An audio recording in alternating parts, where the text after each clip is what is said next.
I broke my high school's TV. That's actually not even true. I tricked my teacher into thinking I broke the TV. I used to have an app on my phone that could turn TVs on and off, and I really wasn't a big fan of my freshman high school homeroom teacher. So every time we turned the announcements on, I would go in my phone and turn the TV back off again. Then she would have to get up and turn the TV back on, and I would turn it back off, and she was old. So she had absolutely no idea that this was possible technology. I mean, she probably still had the TV that you had to go on and move the antennas and click the knobs to change a channel. So the fact that I could do this all from my phone was astounding to her. So, I mean, this went on for a while. It would have gone on all year. But after probably 2 months, we came in one day and we had this new TV on the wall. And I was like, oh, this can't be good. Someone figured out what I did, and they got something to fix my antics. And I was in charge of turning the TV on when I got into class, because I was the tallest guy in the room, and the TVs were like hung up on the in the top corner of the room. They were these old like 70s TVs. So I was like, "Hey, yo, teach, what's with the new TV?" And she goes, "Oh, yeah, the other one was broken, so I got a new one." And I was like, "Oh, what happened?" She's like, "Well, you know how I kept turning off?" I was like, "Oh yeah, yeah, I guess so." And she's like, "Yeah, so I told the what's the word? I told the people who are in charge of that crap, tech department, and they got me this replacement.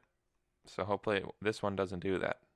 Well, I got bad news for you, uh, teacher, whose name I will not say. It's gonna keep it. It's gonna happen. This the exact same thing's gonna happen with this one. You know why? Because it ain't broken, but I'm still in the room. I can't really think of any other stuff I did like that between freshman and senior year. And that's the only thing I can think of doing freshman year that was even remotely funny or even memorable. Senior year is when I finally started just going like, all right, I don't care anymore. To a degree. I mean, I wouldn't take craps on the floor and stop showing up to school, but um, I did make a complete fake survey for my high school superlative list. Let me fill you in. So I was always a big fan of like old yearbooks that had like, hey, most popular, most likely to graduate, or most likely to succeed, best couple, like stuff like that, coolest artist, like all that crap, and they would like actually talk about the notable students instead of just pretending everyone's exactly the same. And even in that way, like you can still give credit to the kids who are you're afraid to call a loser. I mean, you wouldn't say biggest loser in the yearbook, but you'd say like best artist, oh, best athlete. Get the kids who would be seemingly popular right away, and then talk about like biggest like tech brain or something like that, and give credit to the kids that no one really thinks about anyway. That should be your job as the yearbook people. If you're talk about being all inclusive, all right, find out a way to give them just as much of the spotlight as you give anybody else, but don't just get rid of the spotlight. Give a whole page article on how this kid likes to ride a horse, and no one knows his name, but now everyone knows his name because he's the horse guy. That's how I would run it, at least. That's another good story. Let me add that to my list before I forget about it. But my high school yearbook never did superlatives, so my senior year for my homecoming pep rally, uh, a teacher made a Google Form survey that students could go online and vote for uh, most spirited, best athlete, and funniest student. And those were the only three options. And it wasn't even for seniors, it was for the entire school. Um, I think there might have been another one, but I can't remember. But regardless, I was peeved that if we're not going to do these in the yearbook, and finally some teacher at least is giving us an opportunity to fill out these superlatives, we're only getting 3. So that upset me. So, since it was just a Google form, I decided to make one of my own.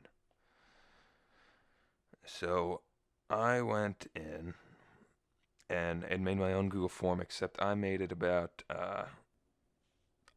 I had it start off with like most popular, best smile, most likely to succeed, funniest even, just like stuff that looked like the other one and that people would have expected to see from the other one.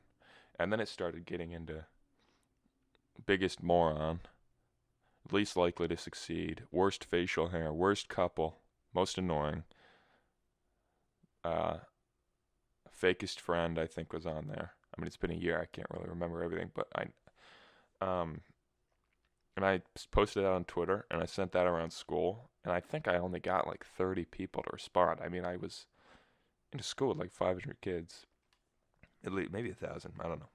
But either way, only 30 people responded regardless. So it wasn't really that popular. And of the 30 people, it was like, I mean, I have friends. It was like 30 of my friends, my close friends, that told each other I'd pass it on to their close friends. But of course, with all fun things, it came to a quick end when some girl, who I also will not name, but I know who you are, told a teacher that I was doing this, and then she went down to the principal. She went to the principal's office.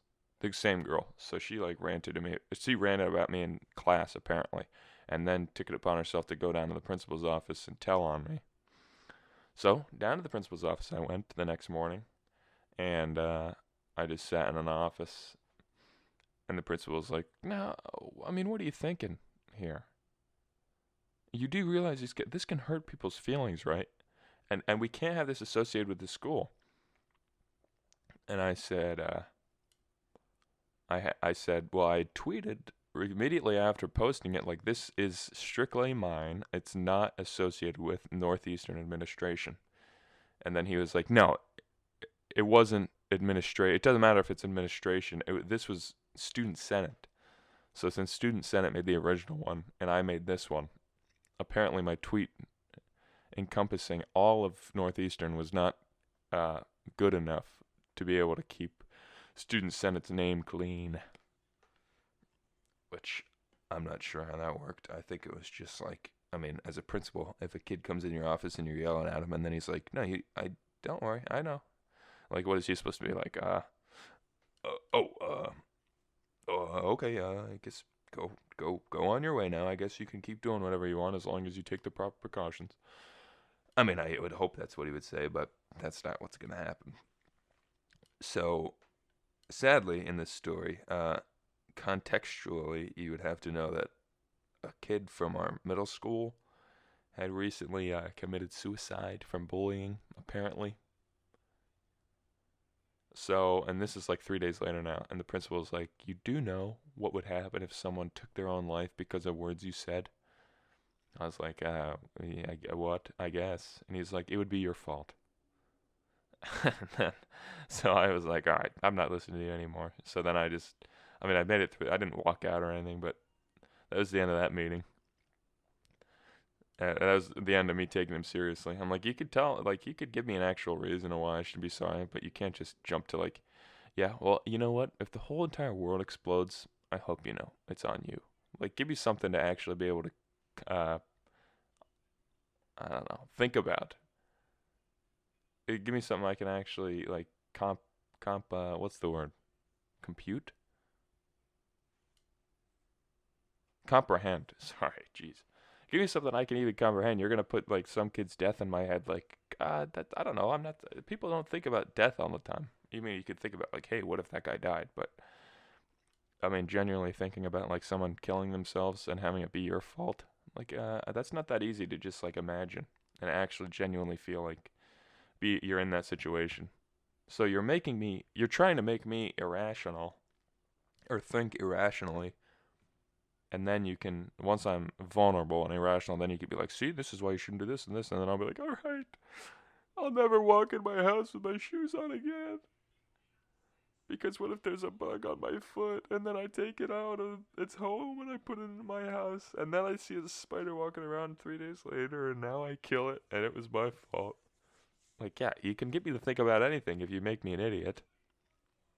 So that was the end of that meeting. And that was the end of that perfect superlative survey, which I still have the winners for, by the way. So, lady who told on me, if you're listening, guess what? You didn't make the list. You had nothing to worry about. No one knew who you were. You weren't in our friend group. That's another thing. You're like, don't take it upon yourself to right what you think is wrong in my life. I mean, of course, if someone's like a, I don't know, drug addict or something, and you're like, hey, you should quit doing smack. They're like, oh, I know. Like, that's all right. But I'm not doing anything. And then you just wanted to go in and screw it up. Like, I don't mind if you're not, like, you don't have to 100% be with me and say, oh my gosh, that was hilarious. You know what, Harrison, that was hilarious. If anyone kills themselves, who cares? You don't have to be that extreme with me, but don't get in my way. I don't care if you're with me or against me, but don't get in my way. You don't know me. I mean, not just with me, I mean, anyone in the world. Whoever's listening to this, don't do that. It's very annoying. Which leads me to my next point. I hate the yearbook staff of my high school. And of course I've moved on from that. I've moved on from high school. I'm not sitting here thinking about how much I hate the yearbook, but it does pop in my head from time to time, this story. I was in the Honor Bus Club, which was a nice club. We would ride with veterans down to Washington, D.C. twice a year. And I was only in it my senior year, but it was awesome. I had a very fun time in it. So, when yearbook time or picture time came around to take pictures for clubs, I was gonna be there, baby. So I heard the announcement go on over the loudspeaker saying, "Hey yo, announcements." Oh wait, no, hey yo, pictures are being taken in the auditorium right now for clubs, so make sure you get down there. So I had my shirt on and I was all ready for the day. I did my hair, and I ran down to the. Oh, I was in the gym. Sorry, I was in the gym, and I know I was a little late. Actually, let me also add that to the story. To be completely transparent, I was like 5 minutes late for when we said we were supposed to get down there. But as I walked in, my club was sitting on the bleachers getting their picture taken, and I was like, don't worry, I'm here." And then the girl behind the camera was like, "Nope, we already took it." And I was like, "What?" "Yeah, but I'm right here." And everyone's still sitting down. And then they're like, "Nope, sorry, next." So then I was just like, are you kidding?" And I'm like, "No, you have to leave." So then I might have overreacted. I yelled. I think I just said, "But this is bull!" And then I swung my backpack and threw it into the gym on the floor. Then I picked it up and I ran away. But then I went back to my homeroom and I wrote a big long letter to the yearbook staff telling them why they're overrated. And I'm going to read it to you now. If I can find it, that is. Here we go. Sorry. To whom it may concern, a wave of remorse hit me at 9:13 a.m. on December 19, 2018. A message was sent to me on Schoology, which is like the social media for teachers and students and stuff, to be in the gym at 9:10 a.m. for Honor Bus yearbook pictures. And keep in mind, I already said it was 9:13 when I screwed myself. I have never been in a club before this year, and my sister had always told me to join Mr. Schwartz Honor Bus Club. When I heard that there was an opening, I asked Mr. Schwartz if I could join, and he let me in. Finally, I was a part of something I felt welcome. Finally, I was a part of something. I felt welcome when I attended the first meeting. I immediately made new friends, talking to people I normally wouldn't. And I gave a list of people that were in the club and also in yearbook. On December 18th, I heard about club pictures being taken in the gym the next day, so I went home and set aside my Honor Bus shirt in order to be certain that I wouldn't forget it for the next day's big picture. On Wednesday, December 19th, I woke up 10 minutes early, did my hair, put on my Arnabush shirt, and went to school. In AP, which is homeroom, in homeroom at 9 a.m. It is my job to turn the TV on and off. After 3 years, it's pretty much second nature. I watched the announcements, and at 9:13, when they finished, I turned off the TV. I looked at my phone, saw the time, and quickly left the room to go down to the gym. I speed-walked the whole way. I entered the gym just in time to see my fellow club mates in the bleachers. Good, I thought, just in time. Boy, was I wrong. Everybody began to stand up. Wait, I yelled. Nope, you're too late, one of the yearbook girls said. Yep, that's right. You heard it here first. Even though a guy already had his Arnabush shirt on, and his club was already, he was kept out of the first picture and forbidden from taking a second one. For those of you unfamiliar with a camera, it is a machine that can capture a split second of real life. So to say taking a second picture would take too much precious yearbook time would be idiotic.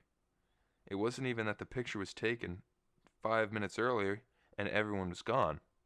I entered the room as everyone was still sitting. Can you believe that? It's Bullbird, I know. I don't understand why yearbook has to be taken so seriously as to keep its kids out of pictures just to keep up their schedule. Unbelievable. The yearbook would rather make itself look nice and structured than to spare 10 seconds to include a student in a club picture. The yearbook takes itself too seriously. It shouldn't be about looking all structured and organized. It should be about including students in pictures. But we all see where your priorities are. I hope you guys are proud. Was it worth it? I am more disappointed that I won't be able to look back at this book and show my kids what their father was involved in his senior year. Thanks a lot. Sincerely, Harrison Brinker. That took exactly a front and back sheet of paper. And so I wrote that in haste. I wrote it very quickly when I got back into my homeroom, and I walked into the yearbook teacher's room and set it on her desk. Luckily, she was still in the gym, so there was a substitute watching her homeroom, and I was like, hey, Miss Blank needs to see this. So I set it down on the desk where the substitute was like, all right, yep, I'll give it to her. And I walked away. And then, of course, I started a war between the cool kids and the yearbook staff, where I'd send tweets out and get 30 likes, and then I would, which, I mean, isn't a whole lot, but just about yearbook. And then the other yearbook staff, like the preppy kids, would be like, you know what, maybe if you showed up on time, you would have gotten there on time. And I was like, yeah, I know. I wrote that in my letter. I get I was late. I'm not necessarily saying that I was in the right and you guys were in the wrong in this exact situation. Like, I get why you did what you did.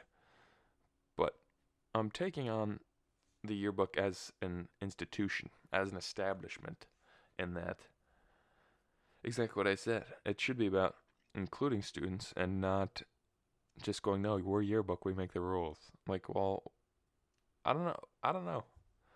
I just always, if I ever become a teacher and go run yearbook, that's exactly how I'm going to run it, where it's just completely, I'm going to take it serious when it comes to, like, designing it and getting it made well. I'm not just going to have it be made at some weird, I don't know, it's not going to be some pamphlet, but it's going to be, oh, we need to take a second picture? Well, yeah, we'll get a better picture for all the kids, yeah. Stuff like that. And we would make weird articles about stuff people don't think about so that there's a reason to actually read it. I have my yearbook right here, as a matter of fact. I didn't do this on purpose, but let's flip open to a random page and see if there's anything interesting.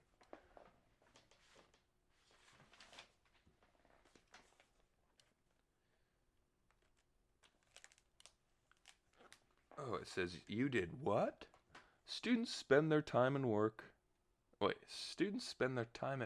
and play. I went hiking to a really pretty place. It is Chickies Rock. I went around the beginning of the school year when it was warm.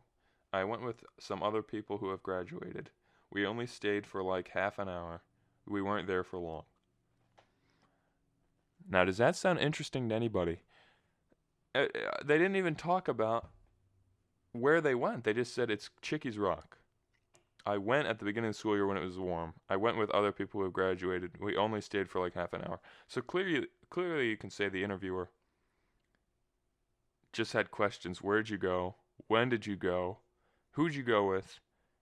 And probably what did you do? And then this person just said, well, we were only there for half an hour. We weren't there long. So who goes hiking for a half an hour? Why would you even consider that hiking? Why would you consider that something you did when the yearbook staff says, hey, what'd you do at the beginning of the year? And you're like, well, I did go hiking for half an hour. That's what you think about? Is that how boring your life is? That's the first thing that pops in your head when people say, did you ever go on an adventure? Here's another one. I had an internship at Conawaga Elementary School where I went to Mrs. Blank's classroom. I shadowed her and helped her out with the kids. I helped the kids learn to write and read and taught them how to love. All right, that's funny. That one would stay in my ideal yearbook because that's funny. Hopefully he doesn't. No, all right, never mind. That was funny exactly how he wrote it. I got a puppy on February 27th. He is a Vizsla and his name is Copper. He is 10 weeks old. I got him from a reputable breeder in Pennsylvania, pretty much near Allentown. The breeder has dogs there. The breeder has show dogs there. Sorry, that's important. Here's another one. I went to Philadelphia. We went on a family trip there. We saw the Liberty Bell, and we even went to Eastern State Penitentiary, and that is about it. I would go again because I enjoyed it. All right. The only good one there was, of course, the shadowing the kindergarten class and teaching them how to love. That's just a funny way to write that. And that's how everything should be. Don't take yourself so seriously. You're supposed to make it good. You're supposed to have proper punctuation and include important things, but you don't have to just completely structure it. We went to the hike. I went with people who graduated. Like, all right, if you're going to tell us, then tell us who. If you're going to tell us what it... I mean, why would you not tell us what you did? And not that the person who gave the interview was wrong, but the person who held it, obviously, just what? They didn't care about the trip. They just wanted to get their information and go. Like, tell us about what you did. Make it interesting. I climbed a rock, I skinned my knee, I fell down a tree, and I went yee-hee. You know what I mean? Or make it rhyme or something.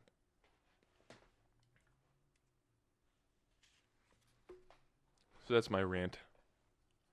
I hope you agree that we should be much more inclusive, but in a way that's not, don't get rid of everyone's opportunities to be included, just to make sure that we're all the same. Here's a great story. Here's another great story. I was driving to Giant the other day, and I had my car in the parking lot of my school, and I was listening to a podcast, and there's kids standing outside my car, like sitting on their car. So I had my foot on the brake. I put it in park, and my car wouldn't let me put it in drive. Where I had it in park, and I was trying to put it in drive, and I had my foot on the brake, and it wasn't letting me move. And I was like, "What the hell? What the hell's going on?" So I tried it again. It wouldn't work, and then I realized there's no give to my brake, or there's no. You know how you push on a brake and it's like, or, hang on, that's not the right sound. It's like trying your hardest, like, to push on the brake. You have to try. Right. So I didn't feel that. When I would push on the brake, it would just hit like the back, like the pedal to the metal, basically. And then I realized I'm slamming on the gas right now while the car's in park. And these kids next to me, I couldn't hear their engine rev because I had a podcast playing. I guess it was a lot louder than I realized. But I was revving the engine like 4 times trying to get it into drive, and I didn't realize. And thank God my car didn't go into drive. Thank God you have to have your foot on the brake to do that, because if I could just go into drive, like when cars were from like the 40s or whatever, and that probably is still allowed, I would have went careening off this cliff. But I was just like, I looked at these kids and I just shook my head like, I'm not trying to impress you with my 2013 Malibu.